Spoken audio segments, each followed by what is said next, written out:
بد کلام، بد فطرت ہو جاتا ہے۔ چون شدی تو سیر مرداری شدی، جب تو سیر ہو جاتا ہے، پیٹ بھر کھا لیتا ہے تو مردار بن جاتا ہے۔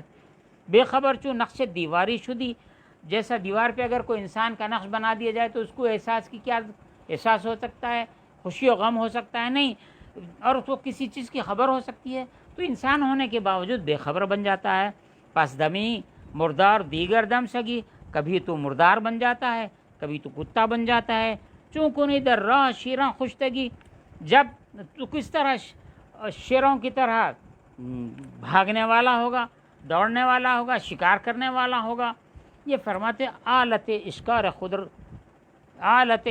خود جو سگ مداں، تیرے جو جسم کے جو آلات ہیں، یہ ہاتھ ہیں، یہ پنجہ ہے، یہ بازو ہیں، یہ پیر ہیں، یہ تیری آنکھیں ہیں، تیرے کان ہیں، تیرے حواس ہیں، یہ جو آلات ہیں،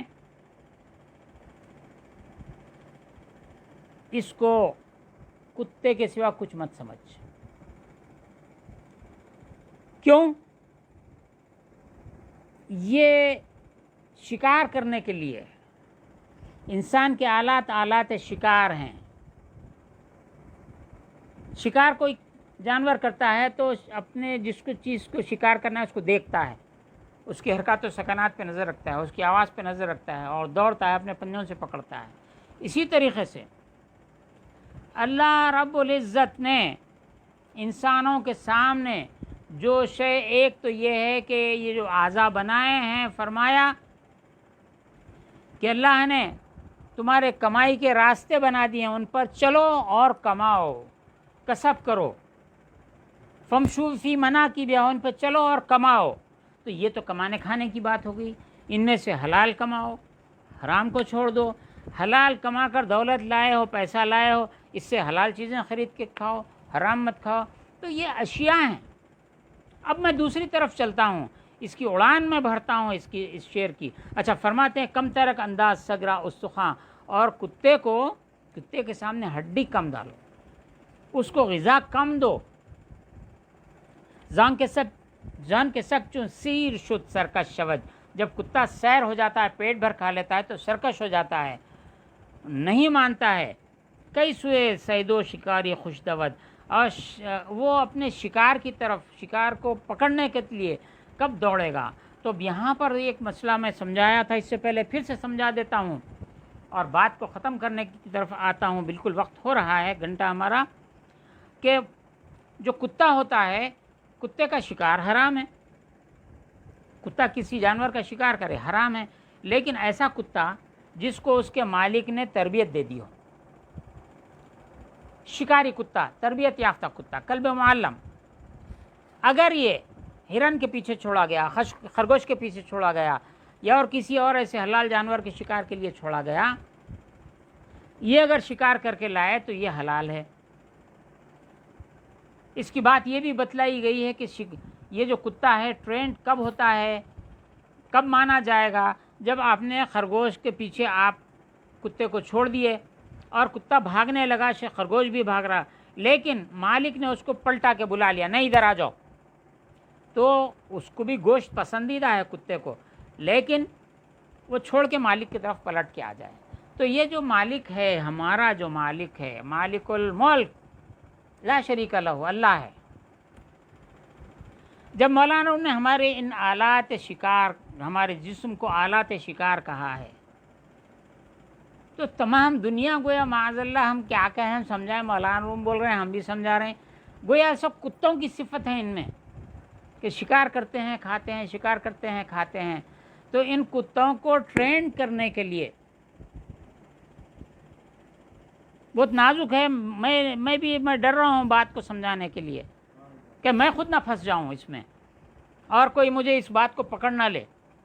یہ آلات شکار ہیں، آلات شکار کہہ رہے ہیں مولانا روم، کتا نہیں کہہ رہے ہیں، آلات شکار کر رہے ہیں۔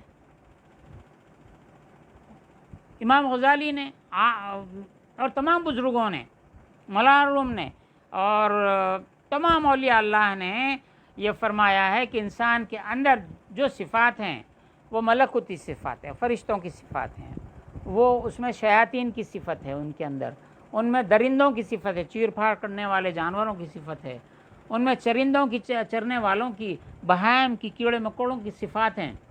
تو ان صفات میں سب سے زیادہ خراب صفت تمام انسانوں میں موجود ہے، وہ اس کو کہتے ہیں، وہ جو برائی کی طرف امر کرتا ہے اور آدمی برائی کی طرف بھاگتا ہے، تو ایک کتا پن ہے اس کا۔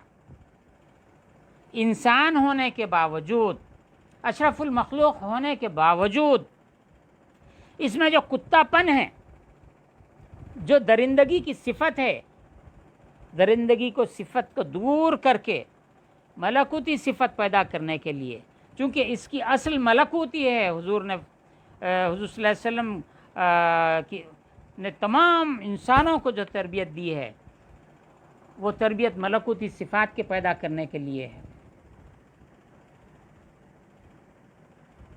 اس میں نفس میں شیطانی فطرت موجود ہے، ان النفس لامارۃ بالسوء، وہ برائی کا حکم کرتا ہے۔ تو یہ برائیوں سے کی صفت کو نکال دینا، شیطانوں کی صفت کو نفس سے نکال دینا، درندوں کی صفت دور کر دینا، چرندوں کی، بہائم کی صفت کو دور کر دینا، اور ملکوتی صفت پیدا کرنا۔ ملائکہ آسمانوں کی مخلوق ہے، ملائکہ جنت کی مخلوق ہے۔ اب چونکہ ہم جنت سے یہاں آئے ہیں، پھر جنت کے لیے جنت میں جانا ہے، تو جنت بھی ایک مقام ہے، جنت بھی ایک مقام ہے، جنت بھی ایک مخلوق ہے۔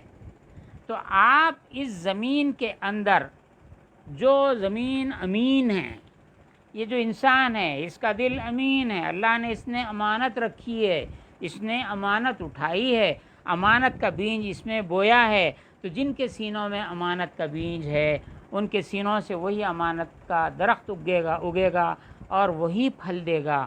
اور یہ جو شکار کے لیے نکلے ہیں، تو ان آلات شکار سے جنت کا شکار کرو۔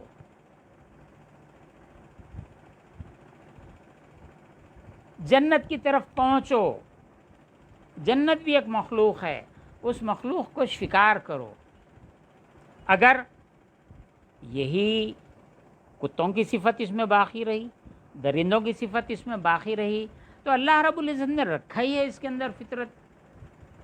انسان میں جو فطرتیں جانوروں کی رکھی ہیں، جانوروں کا کام صاف صاف لکھا ہے امام غزالی نے، کھانا پینا جمع کرنا، یہی 3 صفات رکھا ہے۔ ان 3 صفات کے ذریعے سے نسل انسانی کو چلایا، لیکن مقصود یہ 3 صفات نہیں ہے، مقصود تو صرف اس نسل انسانی کو چلانا ہے۔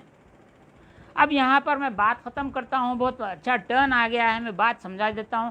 آج اس وقت فرانس کا ایشو ساری دنیا میں دھوم مچایا ہوا ہے، یورپ کا ایشو دھوم مچایا ہوا ہے، امریکن سوسائٹی اور دیگر جو ویسٹرن کنٹریز ہیں، ان کے پاس کیا نظریہ ہے؟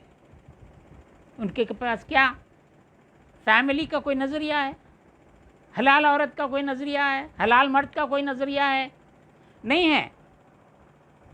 اب جو مسلمان یہاں پہ کہتے ہیں ان کا وہ ایسا کر رہے ہیں، وہ ایسا کر رہے ہیں، وہ بے شک ان میں جو ان میں بھی 4 صفات موجود ہیں، ان میں بھی ملکوتی صفت ہے، ان میں بھی جو ہے شیطانوں کی صفت ہے، ان میں بھی جانوروں کی صفت ہے، درندوں کی، بہائم کے، سب صفات ان میں بھی ہے۔ وہ انسان ہے، صورتاً انسان ہے، لیکن صفات ان کی، ان پر جو غالب صفت ہے درندوں کی صفت ہے، کتوں کی صفت ہے، بھیڑیوں کی صفت ان میں آ گئی ہے۔ اگر کوئی حلال جوڑے کو دیکھتے ہیں تو طنز کرتے ہیں، وہ جانوروں کی طرح، جانور جس مادہ